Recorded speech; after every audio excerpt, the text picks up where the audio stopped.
तो क्या कह रहे हैं? अधलक्षण या अधलक्षण लक्षणा के विषय में चर्चा की जा रही है पंडित जी। तो कल तक का पाठ सबको क्लियर है ना, समझ में आया है ना? उसके आगे चल सकते हैं अभी।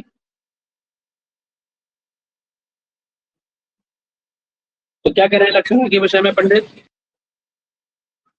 कह रहे हैं मुख्यार्थ बाधे तद्युक्तो ययः अन्यः अर्थाः प्रतीयते। अब देखिए उन्होंने कहा क्या, इनकी भाषा को समझ लीजिए, भाषा समझ लेंगे तो सब समझ में आ जाएगा। जो लोग पहली पहली बार पढ़ रहे हैं समझो। शब्द की चर्चा हुई थी, हमारा शब्द होता है, शब्द के तीन अर्थ होते हैं। कितने अर्थ होते हैं पंडित जी? 3 अर्थ होते हैं। कौन से 3 अर्थ होते हैं? कल हम लोग चर्चा किए थे। एक ही शब्द के 3 अर्थ होते हैं, कौन से? एक मुख्यार्थ, व्यंग्य है ना, जिसको हम लोग क्या कहते हैं, वाच्यार्थ कहते हैं, है ना, या अभिधेय अर्थ भी कहते हैं। ये सब उसी के नाम है ना। जी सर। एक होता है लक्ष्यार्थ, ठीक है, एक होता है पंडित जी व्यंग्यार्थ। व्यंग्यार्थ है। अब तीनों शब्द शक्तियों के द्वारा तीनों अर्थों का प्रतिपादन पृथक पृथक होता है। हम लोग सब पढ़ के आए हैं इसको, कल हम लोग चर्चा किए थे इस विषय पे, है ना। तो अब जब विधा शब्द शक्ति के द्वारा मुख्यार्थ का बोध हो जाता है, तदुपरांत कह रहे उस मुख्यार्थ का जो अभिधेय अर्थ है, वाच्यार्थ है, उसका बाद होने पर, क्या होने पर पंडित जी? मुख्यार्थ का बाद होने पर बाद होने पर, अर्थात मुख्यार्थ को बाध दिया जाए जहाँ पर, है ना। अब मुख्यार्थ क्या था? ये बोले अभिधा शब्द शक्ति के द्वारा जो अभिधेय अर्थ था, अभिधा शब्द शक्ति से अभिधेय जो अर्थ था, आपका निरूपित जो अर्थ था, उसके द्वारा जो प्रतिपादित अर्थ था, उसका बाद हो जाने पर, ठीक है जी बात समझ आ गई। अभी बाद होगा किस कारण से? कोई कारण होगा ना तभी तो बाद होगा। अरे आप किसी का, जैसे मान लीजिए कोई व्यक्ति है आपके घर में प्रवेश करना चाहता है, आप घर में प्रवेश उसका रोकेंगे, किस कारण से रोकेंगे? कोई कारण होगा ना। या तो आपका परिचित नहीं होगा, या तो आप उससे परिचित नहीं होंगे, अपरिचित होगा, आपका वो संबंधी नहीं होगा, है, अथवा कोई उपद्रवी व्यक्ति रखा होगा, परिचित भी होगा तो उपद्रवी घर में जाएगा तो उपद्रव मचाएगा, है, नुकसान करेगा। कोई ना कोई प्रयोजन, बिना प्रयोजन के कार्य होता नहीं, तो उसका मुख्य अर्थ का बात करने का प्रयोजन क्या है? तो क्या बोले प्रयोजन कारण क्या है पंडित जी? क्यों होता है मुख्य अर्थ का बात? बोले रूढ़े प्रयोजना, किस कारण से होता है मुख्य अर्थ का बात? रूढ़ी और प्रयोजन के कारण। हाँ, रूढ़ी होने के कारण अथवा प्रयोजना मुख्य अर्थ बाधे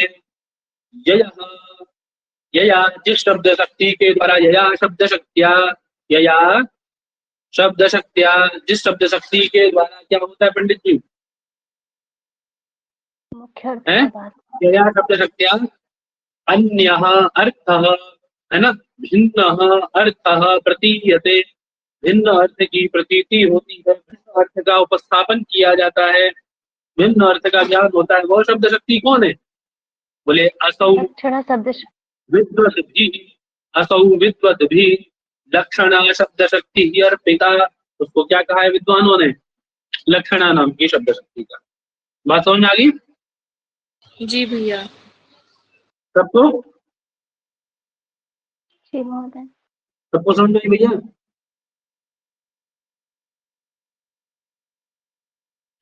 बोलो हाँ कि ना।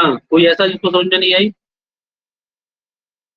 रूढ़ होने के कारण, या तो रूढ़ी मतलब, रूढ़ मतलब इतना फेमस है वो कि उस कारण से मुख्य अर्थ का बाद हो गया। क्या अर्थ इतना फेमस है कि मुख्य अर्थ का बाद हो जाता है। जैसे मान लीजिए पंकज का उदाहरण मैं बार बार देता हूँ क्योंकि सरल भी है पंकज शब्द। अब पंकज शब्द कमल में रूढ़ है। क्या है पंडित जी?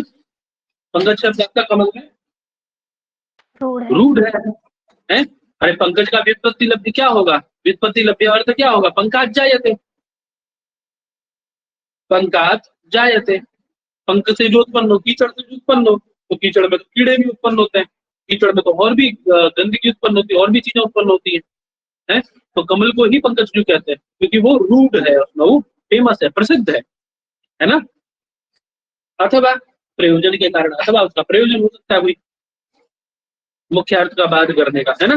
तो जो मुख्य अर्थ था पंकाज जायते की क्षण में उत्पन्न होने वाला जो भी कृमि इत्यादि जो भी है, ये तो मुख्य अर्थ था ना। उस मुख्य अर्थ का बाध करके आपने पंकज को क्या कर लिया, कमल में कर लिया, है ना। किसके कारण, रूढ़ होने का। बात समझ आ गई। ऐसा कराने वाली कौन है, ऐसा कराने वाली कौन है, भैया लक्षण लक्षणा शब्द शक्ति। कौन है ऐसा कराने वाली, लक्षणा शब्द शक्ति। लक्षणा शब्द शक्ति। बात समझ में आ गई सबको। चलिए अब आगे चलते हैं। अर्पिता शब्द का अर्थ यही वही है, तो हाव से इतर अथवा ईश्वर प्रतिपादिका, है ना। ऐसी शब्द शक्ति क्या कहलाती है, अपनी लक्षणा कहलाती है। चलो अब आगे देखते हैं क्या कहते हैं। कलिंगः साहसिकः इत्यादौ कलिंगादि शब्दों देश विशेषादि रूपे स्वार्थे संभवन यया शब्द शक्त्या स्वसंयुक्तान पुरुषादि प्रत्यायति।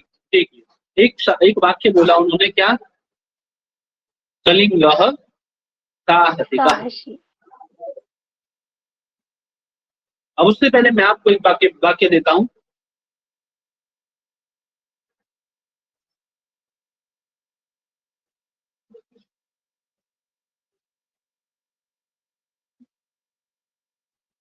चलो इसी को बैठाते हैं, छोड़ो तो टाइम लगेगा। कलिंग का साहसिका। अब देखिए कलिंग क्या है, देश विशेष का वाचक है ना। जैसे भारत एक देश विशेष का वाचक है, भारत शब्द एक देश विशेष का वाचक है ना, क्यों जी, है। जैसे द्रविड़ा, अब द्रविड़ एक देश विशेष है ना, द्रविड़ा, द्रविड़ एक देश विशेष है। द्रविड़ वाचाल, द्रविड़ वाचाल। अब द्रविड़ देश विशेष का वाचक है ना, तो द्रविड़ तो वाचाल हो नहीं सकता, क्या देश बोलेगा क्या, बताओ। नहीं महोदय। और देश बोल सकता है क्या, है? या फिर कलिंग देश में हो सकता है क्या, है। और वो तो चेतन ही नहीं, अचेतन है ना वो तो, अचेतन चेतन है ना, चेतन वृत्ति धर्म में साहस और वाचाल इत्यादि, है कि नहीं पंडित जी। तो कलिंग देश विशेष का वाचक है, उसमें साहस संभव है नहीं। तो उस कलिंग आदि जो शब्द है देश विशेषादि रूप में स्वार्थ में, इनका मुख्य अर्थ क्या है, कलिंग का मुख्य अर्थ क्या है, देश, देश विशेष है, ठीक है। ऐसे ही द्रविड़ का क्या है, एक देश विशेष मुख्य अर्थ है। तो अपने अर्थ में इसका अन्वय हो नहीं सकता। मुख्य अर्थ के साथ साहस का अन्वय हो सकता है क्या, देश विशेष का साहस के साथ अन्वय हो सकता है, द्रविड़ देश विशेष का वाचाल के साथ अन्वय हो नहीं सकता है। तो अन्वय करने के लिए हम क्या करेंगे पंडित जी, मुख्य अर्थ का, इस कलिंग रूपी मुख्य अर्थ का क्या कर देंगे, जो देश विशेष है इसका क्या कर देंगे हम, इसका बाध कर देंगे। क्या कर देंगे, बाध कर देंगे, बाध, ठीक है। हाँ वही कह रहे हैं, स्वार्थ है संभवन असंभवन। स्वार्थ में असंभव मतलब अपने अर्थ का प्रतिपादन करने में असंभव होने के कारण जिस शब्द शक्ति के द्वारा उससे संयुक्त, अब बोले बात तो करोगे लेकिन अन्य अर्थ की प्रतीति जो करोगे वो कैसी होगी, अन्य अर्थ की प्रतीति होगी कैसी है, तो बोले उससे संयुक्त अर्थ की प्रतीति होगी। जैसे देश है तो देश से जो जुड़ा हुआ होगा उसी की प्रतीति करा देगा ये। अब साहस किस में रह सकता है, लकड़ी या पेड़ में तो साहस रहेगा नहीं। अरे कलिंग देश में क्या होगा, भूमि होगी, मकान होंगे, हैं, अच्छे अच्छे महल होंगे, अच्छे अच्छे घर होंगे, अच्छे अच्छे वृक्ष होंगे। तो क्या वृक्ष इत्यादियों में साहस रह सकता है क्या, नहीं रह सकता। वो किस में रहेगा, वहां के नदी पहाड़ पेड़ झरनों में रह सकता है, नहीं रह सकता। फिर किस में रहेगा, बोले चेतन वृत्ति धर्म में, अर्थात वहां पे रहने वाले मनुष्य में रहेगा, है, तो वहां पे रहने वाले पुरुष में रहेगा। तो हम क्या कर देते हैं, उससे संयुक्त पुरुष का उसमें अन्वय कर लेते हैं, उसका प्रत्यायन करती है। कौन करती है प्रत्यायन, वो शब्द शक्ति। कौन सी शब्द शक्ति है जो उसका प्रत्यायन करती है, उससे संयुक्त, उस कलिंग रूपी देश विशेष मुख्य अर्थ से संयुक्त पुरुष आदि अर्थों का प्रत्यायन कौन करती है, कलिंग शब्द के द्वारा, लक्षणा शब्द शक्ति। लक्षणा शब्द शक्ति। वही कह रहे हैं कलिंग साहसिक इत्यादि, कलिंग शब्द देश विशेष का वाचक है ना। वह अपने रूप में देश विशेषादि रूप में स्वार्थ असंभवन, वाक्यार्थ बोध कराने में असंभव है। क्यों, क्योंकि साहस इत्यादि चेतनवर्ती धर्म में वह अचेतन है ना। लेकिन जिस शब्द शक्ति के द्वारा उससे संयुक्त अर्थात उसके मुख्य अर्थ से संयुक्त, स्वसंयुक्त मतलब मुख्य अर्थ से संयुक्त पुरुष आदि अर्थों का प्रत्यायन होता है। और ययाच, और जिसके द्वारा, दूसरा उदाहरण दे रहे, ययाच गंगायाम घोषा इत्यादि, गंगादि शब्द जलमयादि रूपस्य रूप अर्थवाचकत्वात् प्रकृतेः असंभवन्। गंगायाम घोषा में गंगा तटे गंगायाम घोषा, गंगा में अहीरों की बस्ती है, ऐसा करके गंगा के किनारे गंगा में घोष रहते हैं। क्या गंगा में घोष रह सकते हैं जल प्रवाह में? अरे गंगा का मुख्य अर्थ क्या है? उसका मुख्य अर्थ क्या है? जल प्रवाह। जल प्रवाह। जल प्रवाह। जल प्रवाह ये मुख्य अर्थ है। क्या जल प्रवाह में घोष रह सकता है क्या? अरे जल प्रवाहे घोषः, ऐसा वाक्य बनेगा क्या? ऐसा वाक्य अनुकूल होगा आपको? नहीं हो सकता। तो वही कह रहे गंगादि शब्द जलमयादि रूपस्य रूपार्थ वाचकत्वात्, उस रूप का वाचक होने के कारण है ना, वाचकत्वात् प्रकृति असंभवन, प्रकृति में उसका अन्वय हो ही नहीं रहा है। तो क्या करेंगे? बोले स्व सामीप्यादि संबंध संबंधिनम, अपने सामीप्य जल प्रवाह से सामीप्य किसका है? तट का। तो सामीप्यादि संबंध संबंधिनम तटादिम बोधयति, जो बोध कराती है। स शब्द से अर्पिता उद्भाविता शब्द शक्ति कौन है? वो लक्षणा है लक्षणा शब्द शक्ति। हाँ, अर्पिता अर्थात स्वाभाविकेतरा, स्वाभाविक से अतिरिक्त है। स्वाभाविक से अतिरिक्त जो शब्द शक्ति है वो कौन है पंडित जी?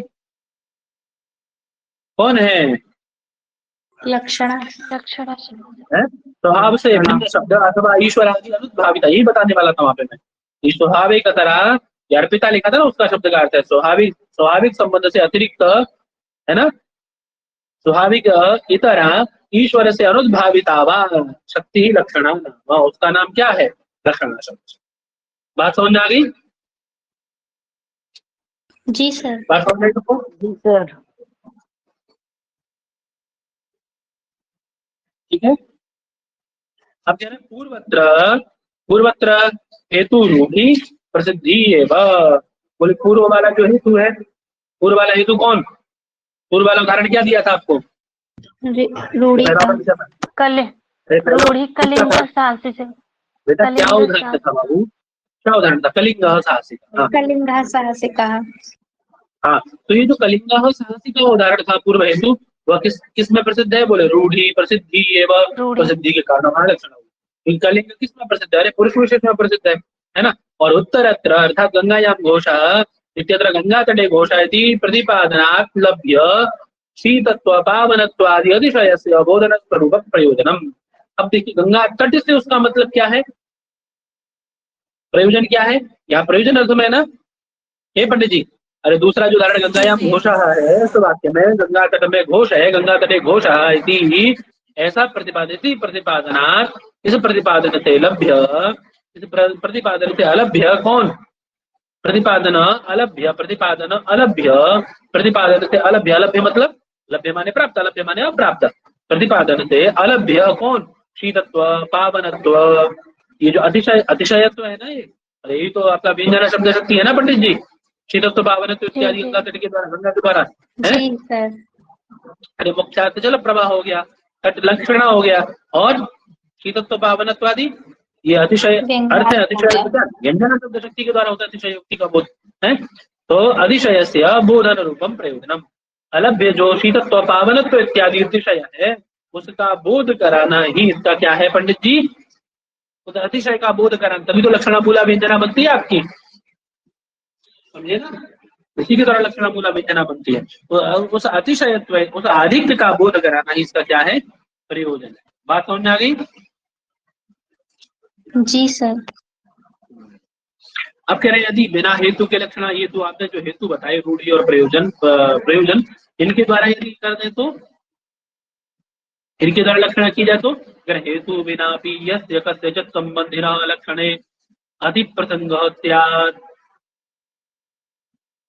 यदि बिना हेतु के आप किसी संबंधियों में, दो संबंधियों में लक्षणा होगी। यदि किसी संबंधी में लक्षणा करते हैं तो वहां क्या होगा पंडित जी? क्या दिक्कत आ जाएगी यदि करते हैं तो? है तो बोले अति प्रसंग स्यात्। अति प्रसंग मतलब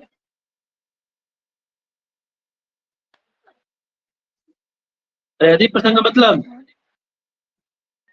आवाज नहीं आ रही क्या मेरी? आ रही है सर। बोलो महाराज, अति प्रसंग मतलब अरे अति व्याप्ति महाराज, अनति प्रसंग अव्याप्ति। अति प्रसंग मतलब क्या है? अति व्याप्ति हो जाएगी, अतिव्याप्ति।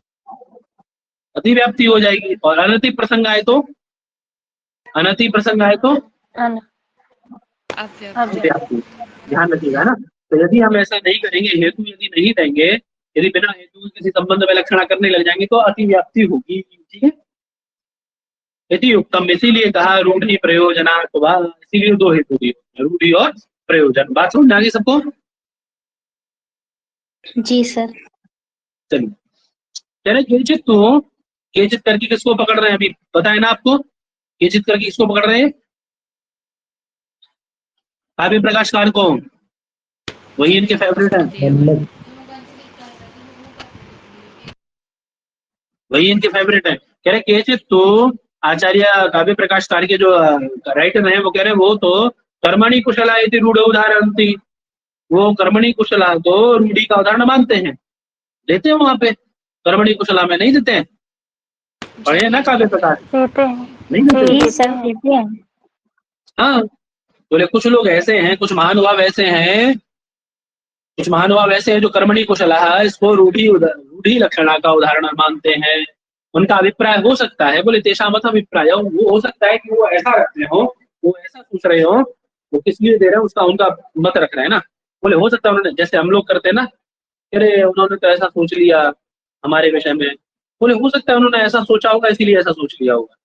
हम लोग करते हैं ना ऐसा व्यवहार, तो ऐसा यहाँ पे ये कर रहे हैं, क्योंकि वो प्रत्यक्ष में तो उनके सामने उपस्थित है नहीं जो उनको उत्तर दे पाए, तो अपनी मर्जी से ही सोच करके उसका उत्तर खोजने का प्रयास कर रहे हैं कि शायद उन्होंने ऐसी गलत फहमी में आकर के ये कैसा कह दिया होगा, है ना।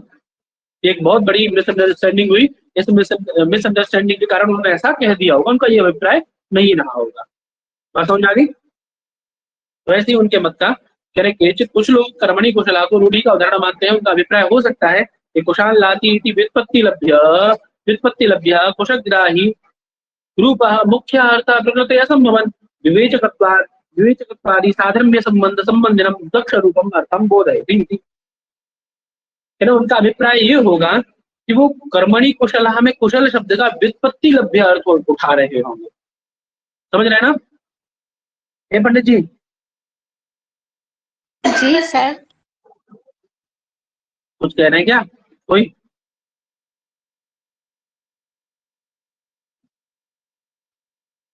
कोई कुछ कह रहा है क्या?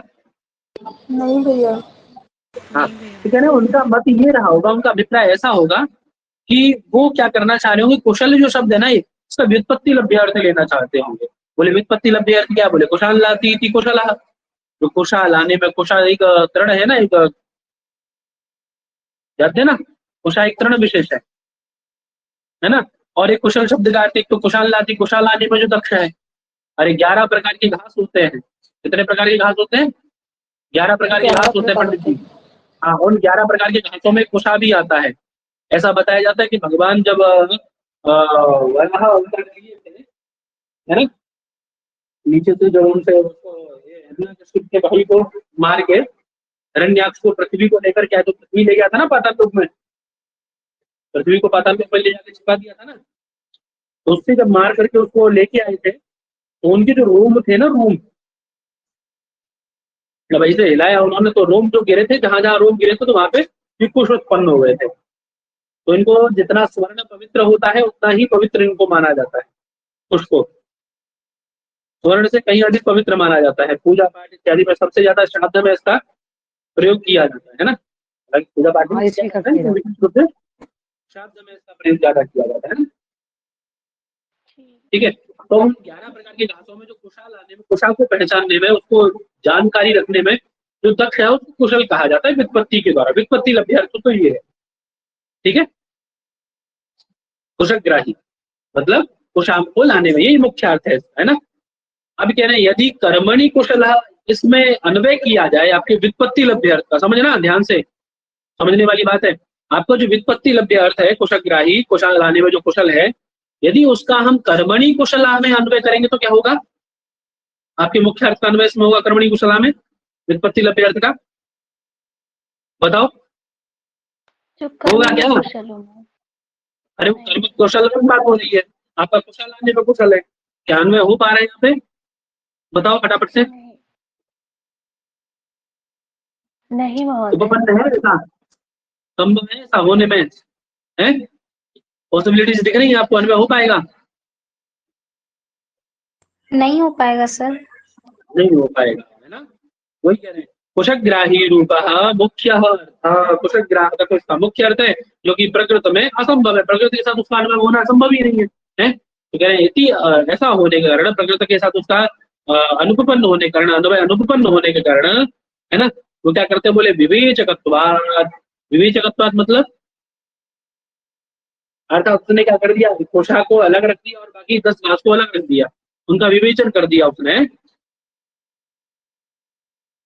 अन्य का परिहार कर दिया उसने, ठीक है। तो वही कह रहे विवेचकत्वात्, उनका विवेचन करने के कारण वो उसको लाने में ऐसा, उसके पास ऐसी एक शैली, ऐसी क्षमता है, उसको वो दक्ष है कि वो ऐसा कर सकता है कि वो 10 घास को अलग कर देगा और एक को अलग निकाल के रख देगा। 10 घास को आपस में मिला दो आप, उसके पास इतनी दक्षता है कि वो 10 घास भी होंगी, 11 घास, तो उनमें से वो उषा को अलग निकाल के रख सकता है। तो ये दक्षता है ना उसकी, तो ही कह रहे हैं विवेचन, ये विवेचक है ना वो उस चीज का, उसको अलग कर सकता है ना, तो कह रहे विवेचकत्वात्, विवेचकत्वादि साधर्म्य संबंध संबंधनम, तब साधन पे लेंगे उसका विवेचन करने के कारण, तो उसके अंदर ऐसी सामर्थ्य है। या ये नहीं कहा उन्होंने कुशग्राही रूप, कुशल लाना अलग विषय है, कुशल ग्रहण करना अलग विषय है, लेकिन यहाँ क्या कह रहे हैं, वो उसका विवेचन कर सकता है, अर्थात वो उन 11 में से एक को अलग निकालने की क्षमता है उसको। तो देखो दक्ष निकल के आ रहा है ना, वही कह रहे हैं साधर्म्य संबंध संबंधिनम दक्ष रूपम अर्थम बोधयति। बात समझ आ गई?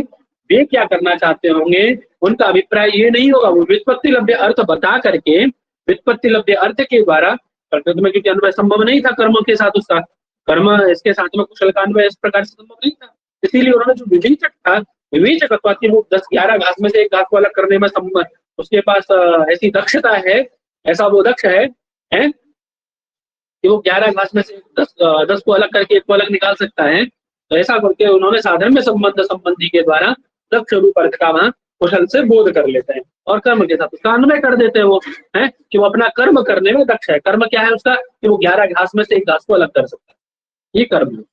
बात समझ आ गई? अभी अन्वय हो जाएगा ना, अभी अन्वय हो गया ना, होगा। ऐसा करेंगे तो अरे निपुण अर्थ बना देंगे तो अन्वय हो जाएगा, वो कर्म करने में अर्थात वो 11 में से 10 को अलग, एक को अलग करने में दक्ष है। लेकिन तब अन्य न मन्ये, लेकिन भैया अन्य लोगों को उससे दिक्कत, अन्य लोग इस बात को स्वीकार नहीं करते। बात समझ आ रही? बात समझ आ रही पटेल जी? हाँ जी सर। तो अन्य लोग इस बात को स्वीकार आपके नहीं करते, है ना? क्यों? क्योंकि वे क्या कहते हैं, ये कुशग्राही रूप अर्थस्य व्युत्पत्ति लभ्यत्वे भी दक्ष रूपस्यैव मुख्यार्थत्वात्। बोले यद्यपि आप मानिए पंडित जी, कुशल शब्द का जो अर्थ आप व्युत्पत्ति लभ्य अर्थ आप मानते रहिए कि कुशग्राही या उसका आप व्युत्पत्ति लभ्य आप मानिए, हमें कोई दिक्कत नहीं है। यद्यपि कुशल शब्द का कुशग्राही व्युत्पत्ति लभ्य अर्थ है, लेकिन पंडित जी मुख्य अर्थ तो उसका दक्ष ही होगा। बात समझ आ रही? 2 अर्थ बना दिए उन्होंने।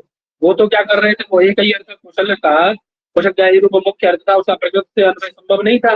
जैसे आपका वहाँ कलिंग शास्त्रिका में कलिंग शब्द का जो मुख्य अर्थ है वो क्या है, देश विशेष का वाचक है। तो आप क्या करते हो, उसमें देश विशेष का प्रकृति के साथ संभव अन्वय संबंध संभव होता नहीं है, इसीलिए आप तत्संबंधी सादृश्य किसके साथ, पुरुष के साथ उसका अन्वय कर देते हैं। ऐसा ही वो कर रहे थे, ऐसा उन्होंने किया होगा। किसने?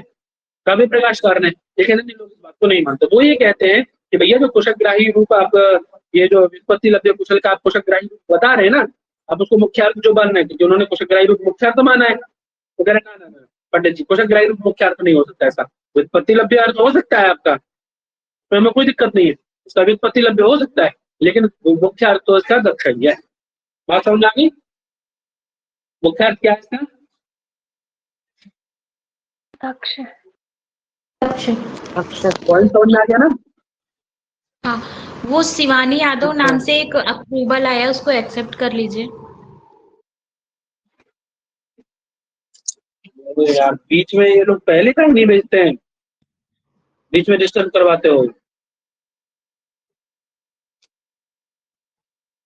गया, बोल दो। चलो, तो बात समझ में आएगी सबको। बोले दक्षिण रूप जो है ये मुख्यार्थ है, मुख्यार्थ यही है आपका। हमारा हमें वो आपका कोशग्राही रूप मुख्यार्थ नहीं है, ऐसा उनका मत अलग चला जाता है। तो दोनों में अलग अलग अंतर पता पड़ा आपको? क्यों जी? अब वो क्यों कह रहे हैं, क्यों कह रहे हैं बताएंगे। अन्य जीवी शब्द व्युत्पत्ति निमित्तम अन्य च प्रवृत्ति निमित्तम, क्योंकि वे मानते हैं पंडित जी, उनका मानना ऐसा है क्योंकि शब्दों का जो शब्द है ना आपके, उन शब्दों का शब्द का जो आपका व्युत्पत्ति निमित्त और प्रवृत्ति निमित्त, व्युत्पत्ति निमित्तम अन्य च प्रवृत्ति निमित्तम, व्युत्पत्ति निमित्त अलग होता है और प्रवृत्ति निमित्त अलग होता है। बात समझ आ गई? शब्दों का व्युत्पत्ति निमित्त पृथक है और प्रवृत्ति निमित्त पृथक है। बोले अच्छा ठीक है, व्युत्पत्ति निमित्त कोई आप वो मान लीजिए, क्योंकि इन्होंने तो क्या माना है, देखो व्युत्पत्ति लभ्य अर्थ कोई तो उन्होंने मुख्यार्थ मान लिया है ना, और उसी को तो प्रवृत्ति निमित्त माना है इन्होंने। बोले यदि ऐसा मानेंगे तो दिक्कत क्या है? बोले यदि व्युत्पत्ति लभ्य अर्थ को व्युत्पत्ति निमित्त को यदि आप वो मान लेंगे, मुख्यार्थ मान लेंगे, व्युत्पत्ति निमित्त अर्थ को ही मुख्यार्थ यदि मान लिया जाए, व्युत्पत्ति लभ्यस्य मुख्यार्थ को स्वीक्रियते चेत् तो गौ शेते, क्या वाक्य है पंडित जी? गौ शेते, गाय सोती है, तो यहाँ भी लक्षण हो जाएगी। बात समझ आ गई? यहाँ भी क्या हो जाएगी? गौ शेते में भी क्या हो जाएगी पंडित जी? इत्यत्र भी लक्षण स्यात्। इससे क्या समझ में आ रहा है कि प्रवृत्ति निमित्त अर्थ ही क्या होता है? मुख्यार्थ होता है। ये समझ में आ गया ना इससे? तो जी भैया। क्यों? जी सही समझ में आ गया? यदि व्युत्पत्ति निमित्त अर्थ को मुख्यार्थ मानते तो क्या दिक्कत हो? बोले बहु शेते इत्यत्र लक्षण स्यात्। गमेर को उदाहरण दिया औणादि को सूत्र का है। बोले गम धातो गो प्रत्यय न व्युत्पादित गो शब्दस्य शयन काले प्रयोगात्। बोले इस प्रकार से तो गौ शब्द का प्रयोग केवल शयन काल में ही होगा, शयन काल में गौ शब्द का प्रयोग होने लगेगा। व्युत्पत्ति के अनुसार तो आपको यदि व्युत्पत्ति लभ्य अर्थ को आप मुख्यार्थ मानेंगे तो गाय शब्द का अर्थ क्या होने लगेगा? बोले शयन के लिए गाय शब्द का प्रयोग किया जाएगा। फिर गाय का शासनादि मत ऐसा गाय का अर्थ थोड़ी ना होगा, नहीं हो पाएगा न? तो अतः क्या है पंडित जी, अब प्रवृत्ति निमित्त को ही मुख्यार्थ में, तो गाय कहने से आपकी प्रवृत्ति किसमें होती है? शासनादि मान पिंड विशेष में होती है, प्रवृत्ति निमित्त ही आपका मुख्यार्थ होगा। बात क्लियर होगी सबको?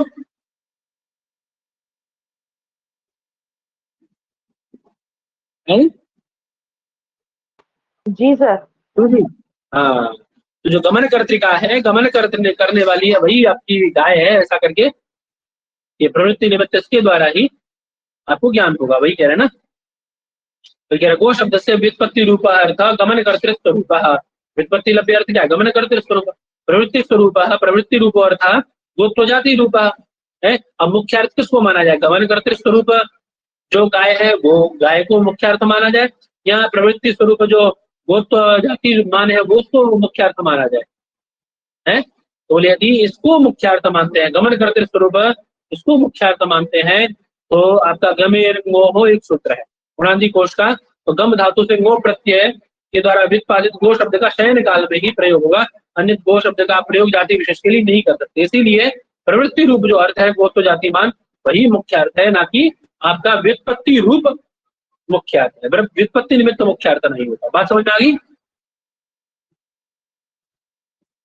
ठीक है जी तो सर सर। गमन वाला मुख्यार्थ नहीं होगा सर, ये कहते हैं। हाँ, प्रवृत्ति ये जो आपका व्युत्पत्ति लभ्य अर्थ है वो मुख्यार्थ नहीं होगा, गमन कर्तृत्व स्वरूप मुख्यार्थ नहीं होगा, है ना? यदि मानते तो क्या होगा? बोले गमन कर्तृत्व स्वरूप से मुख्यार्थ स्वीक्रियते चेत् शक्यापार्थत्वे गौ शेते इत्यत्रापि लक्षणास्यात्। यहाँ भी लक्षण आपको माननी पड़ेगी। बात समझ में आ गई? जी सर। है ना? तब आप अरे लक्षणा के द्वारा ही फिर आप गाय के जाति विशेष का बोध कर पाएंगे। गमन करते स्वरूप का बोध आपको तभी होगा जब आप लक्षणा करेंगे, उसमें बिना लक्षणा के बोध ही नहीं होगा, है ना? इसीलिए आप प्रवृत्ति निमित्त अर्थ को ही मुख्यार्थ मानेंगे। ठीक है, अब रूढ़िपादान लक्षण का उदाहरण क्या कह रहे हैं रूढ़िपादान लक्षणा के विषय में? बोले रूढ़ि उपादान लक्षणा यथा श्वेतोधावती प्रयोजन यथा प्रयोजनोपादान लक्षणा कुंताः प्रविशन्ति। रूढ़ि उपादान लक्षणा का उदाहरण श्वेतो धावति और प्रयोजनवती लक्षणा उपादान लक्षणा का उदाहरण क्या दिया पंडित?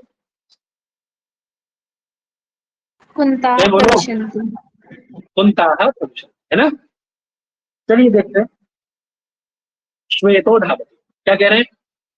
अनयोः हि श्वेतादिभिः कुंतादिभिश्च अचेतनतया केवलैः धावन प्रवेशन क्रिययोः कर्तृतया अन्वयम् कारिका भी तो भैया ये हैं? कारिका भी तो रहेगी मुख्यार्थ हाँ।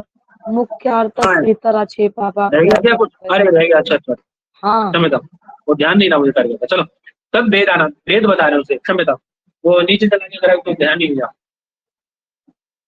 यहाँ तक तो बात समझ में आ गई सबको। यदि मान है तो क्या दिक्कत आएगी, वो बात हुई, उसके बाद बता रहे तब भेद आना। बोले अभी जो रूढ़ी और प्रयोजनवती हमने लक्षणा बताई है ना, अरे दो प्रकार की लक्षणा बताई अभी तक उन्होंने, एक रूढ़ी एक प्रयोजनवती। वो दिमाग उधर चला गया तो वहीं चले गए प्रयोजनवती, है ना। तभी कह रहे रूढ़ी और प्रयोजनवती जो दो प्रकार की लक्षणा है आपकी, इसमें कोई भेद भेद है? बोले हाँ है ना।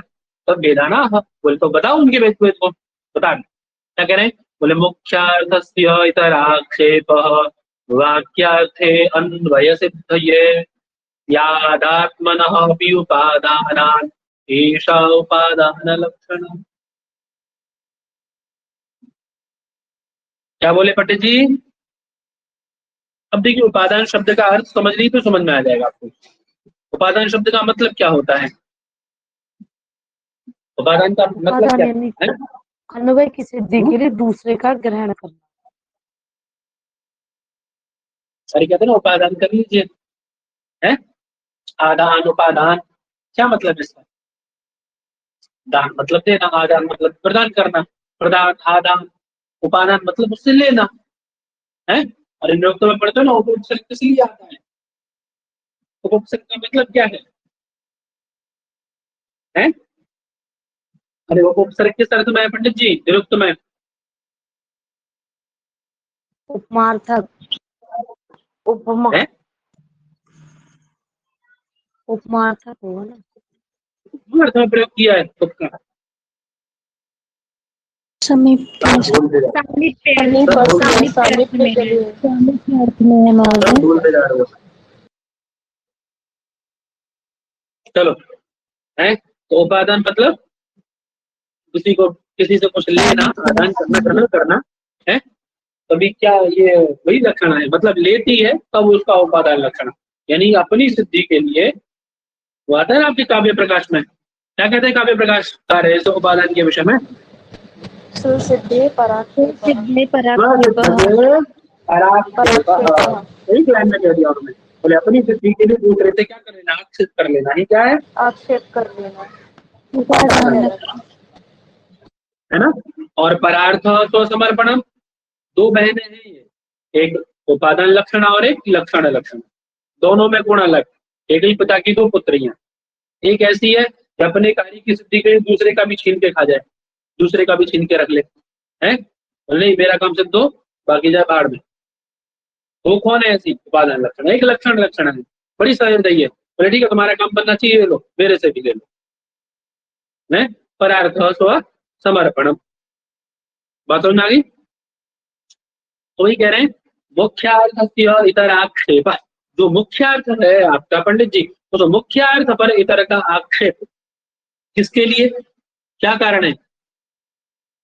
कोई कारण होगा, है।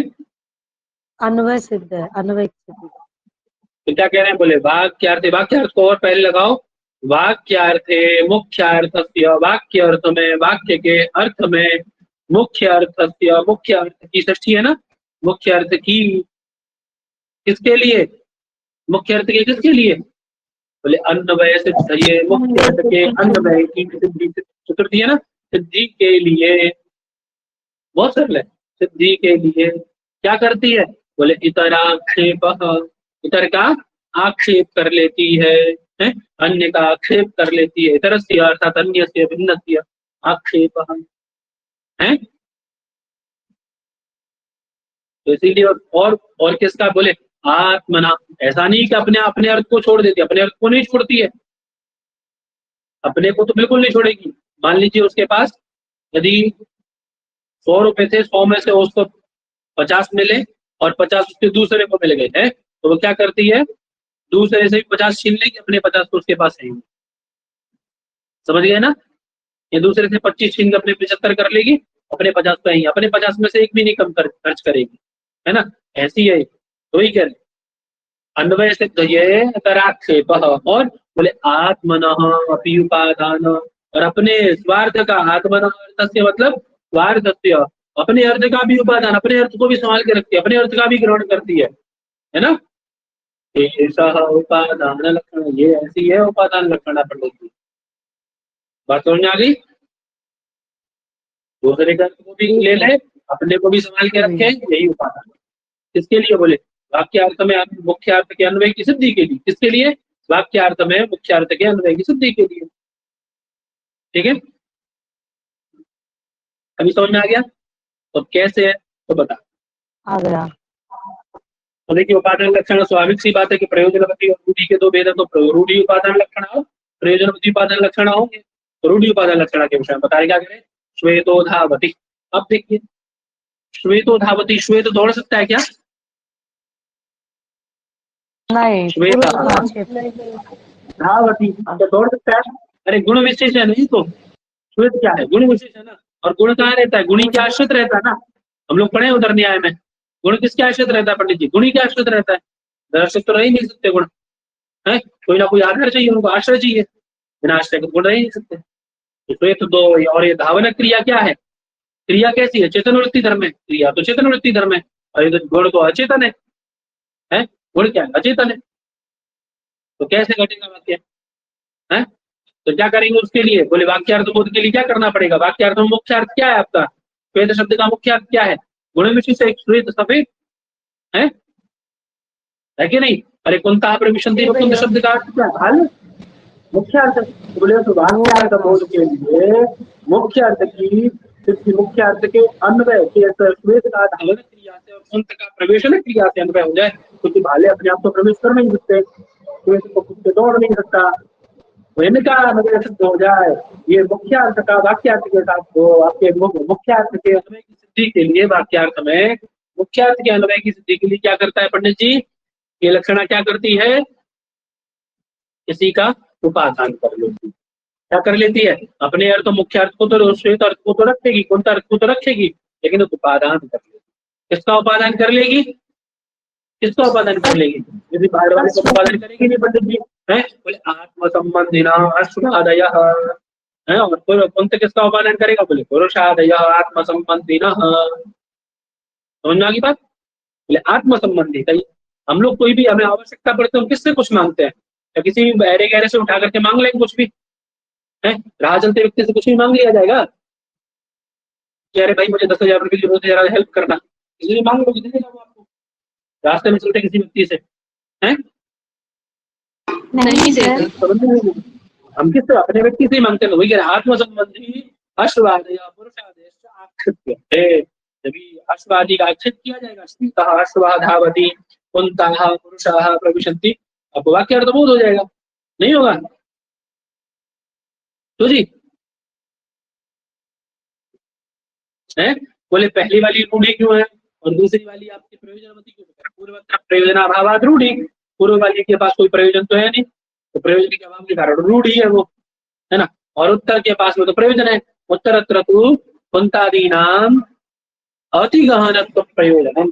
आपसे पूछा जाएगा, प्रश्न बनेगा, सामान्य सा प्रश्न। कुंताः प्रविशन्ति में प्रयोजनवती जो आपकी रूढ़ी प्रयोजनवती जो आप लक्षणा बताते हैं, रूढ़ी प्रयोजनवती सॉरी प्रयोजनवती उपादान लक्षणा जो आप बताते हैं, प्रयोजनवती उपादान लक्षणा में प्रयोजन क्या है? उपादान तो आप बता देंगे कि उपादान तो भैया पुरुष हो गया है। अब ये बताइए प्रयोजन क्या है इसमें? आपने प्रयोजनवती इसको क्यों कहा? तो क्या प्रयोजन है पंडित जी कुंताः प्रविशन्ति में? अरे बोलिए महाराज। अति गहनत्व तो बताना। अति गहनत्व है ना? क्या बताना प्रयोजन है? अति गहनत्व प्रयोजन। याद रखिए इसको, ध्यान रखिएगा, दिमाग में छप जाना चाहिए। समझ में आ गई बात सबको?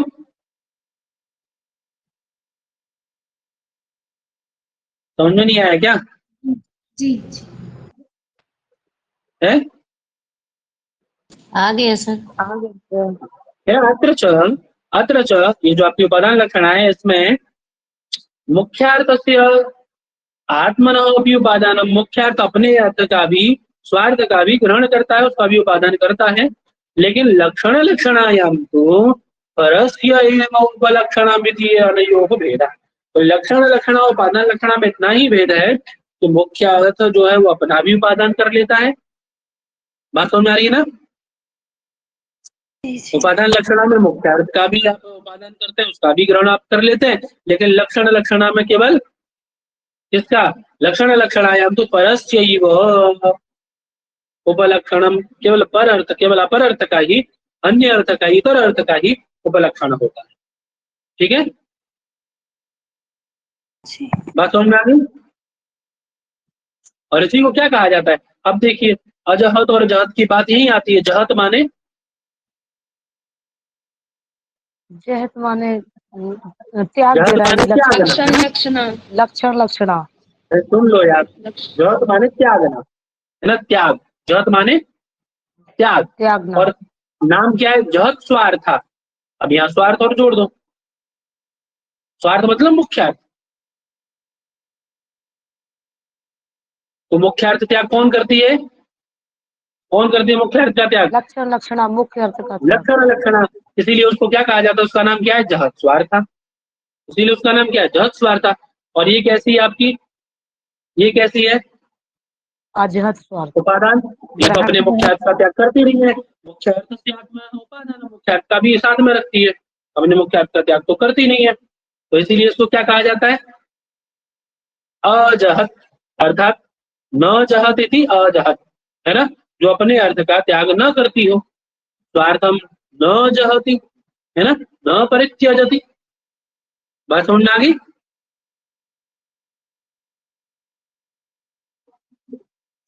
बात समझ में आ गई बड़े जी? जी सर। तो भूलिएगा नहीं, अजहत स्वार्थ और जहत स्वार्थ भूल गया ना? अब बताइए क्या करें? बोले अर्पणम स्वस्य वाक्यार्थे परस्य अन्वय सिद्धये उपलक्षण हेतुत्वात् एषा लक्षण लक्षण। बोले स्वस्य अर्पणम, अपना अर्पण करते किसके लिए? बोले वाक्यार्थ में परस्य अन्वय सिद्धये, वाक्यार्थ में दूसरे अन्वय की सिद्धि के लिए। वहां क्या था? मुख्यार्थ, मुख्यार्थ के अन्वय की सिद्धि के लिए कर रही थी वो अपने अर्थ का, है ना? उपादान कर रही थी अपर अर्थ का। ये समर्पण कर रही है, वो उपादान कर रही थी। ये अंतर है दोनों में, है ना? और यहाँ परस्य अन्वय सिद्ध ये समर्पण किया जा रहा है, और वहां अपने मुख्यार्थ के लिए उपादान किया जा रहा है। ठीक है, वाक्यार्थ दोनों में रहेगा। उसी को क्या कहा जाता है? ऐसा बोलो। बोले उपलक्षण हेतुत्वात्, अपने अर्थ का, मुख्य अर्थ का जहां पर सरेंडर कर दिया जाए, मुख्य अर्थ का जहां पर त्याग कर दिया जाए, है ना, अन्य अर्थ की सिद्धि के लिए, वो क्या है? लक्षण लक्षण है। तो ये कैसी है? बोले उपलक्षण हेतुत्वात्। क्यों करती है ऐसा? क्या कारण है इसमें? है बोले उपलक्षण हेतुत्वात्, ये उपलक्षण का कारण बनती है ना? उपलक्षण का कारण बनती है। आगे बता रहे हैं, रूढ़ी प्रयोजनयोः लक्षण लक्षण यथा। अब बता रहे, देखो अब तो दो आपके भेद पहले से ये यहाँ ऐसा आया जैसे उपलक्षण हेतुत्वात्, ऐसा ऐसा से क्या लिखे? ऐसा कौन है? किसकी चर्चा कर रहे हो? कौन है? स्त्रीवाची है ना, तो लक्षण लक्षण ही हो गई। अच्छा, कुछ और भी हो गया क्या? कोई और अर्थ है? नहीं मुझे तो यही लगा लक्षण लक्षणाम का, पता नहीं कुछ अलग होगा। लक्षण लक्षण जहाँ लिखा होगा देखो, ये मेरा ये तो ना, ऐसा ही हम लक्षण लक्षण देखो,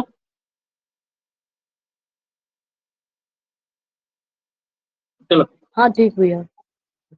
कह रहे रूढ़ी प्रयोजनयोः लक्षण लक्षण। अब आपने दो, आपने देखिए सबसे पहले आपने क्या लक्षणा पढ़ी? रूढ़ी और प्रयोजनवती। अरे रूढ़ी लक्षण और प्रयोजनवती लक्षण। प्रयोजनवती गंगायाम घोषा रूढ़ी कलिंगा साहसिका। लिंग शास्त्री। फिर आपने उसके भेद पढ़े उपादान लक्षण और लक्षण लक्षण, सॉरी उपादान लक्षण। एक भेद आपने पढ़ा उसका उपादान लक्षण और दूसरा भेद पढ़ रहे हैं आप लक्षण लक्षण। ठीक है, अच्छा लक्षण। बात समझ में आ गई? तब बता दें तभी वही प्रयोजनवती और रूढ़ी के दोनों भेद लक्षण लक्षण में भी आएंगे। तो रूढ़ी प्रयोजन यो लक्षण लक्षण यथा कलिंग साहसिक गंगायाम घोष, जो दोनों भेद हैं वो यहाँ आ गए आपको। ठीक है, बात समझ में आ गई? हाँ, रूढ़ी लक्षण लक्षणा का भेद क्या है? कलिंग साहसिका। और प्रयोजनवती लक्षण लक्षणा का भेद क्या होगा? उदाहरण क्या होगा पंडित जी? भेद कह रहा हूँ, गंगायाम। क्योंकि क्या करते हैं दोनों, दोनों ही क्या करते हैं? अरे कलिंग भी तो अपने अर्थ का त्याग करता है ना, परस्य अन्वय सिद्ध है। इस अन्वय की सिद्धि के लिए साहसिक के साथ अन्वय हो जाए, कलिंग पुरुष का अन्वय, पुरुष का और साहसिक का अन्वय हो जाए। अरे पुरुष यानी अन्य अर्थ, उस अन्य अर्थ का इस साहसिक के साथ अन्वय हो जाए। गंगा का अपर अर्थ क्या? तट, उस तट का इस घोष के साथ अन्वय हो जाए। इसीलिए तो अपने मुख्य अर्थ का त्याग कर देते हैं दोनों। गंगा का मुख्य अर्थ क्या? जल प्रवाह। कलिंग का मुख्य अर्थ क्या? देश विशेष है। अनयो ही पुरुष तट जो हो वाक्यार्थ अन्वय सिद्ध है। बात क्या लगी? पुरुष और तट के साथ वाक्यार्थ के अन्वय की सिद्धि के लिए कलिंग और गंगा शब्द अपने आत्म अर्थ का, स्वार्थ का त्याग कर देते हैं। ये लक्षण लक्षण है पंडित जी। बात समझ में आ गई आपको सबको? चारों उदाहरण समझ में आए सबको? आ गई। है,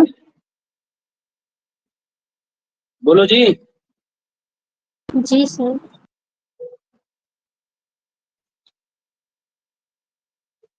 चलिए इतना ही रखते हैं इसको, पहले समझ के आइए आप इन दोनों प्रकार को। लक्षण जरूर अच्छे समझ में आनी चाहिए सबको, है ना।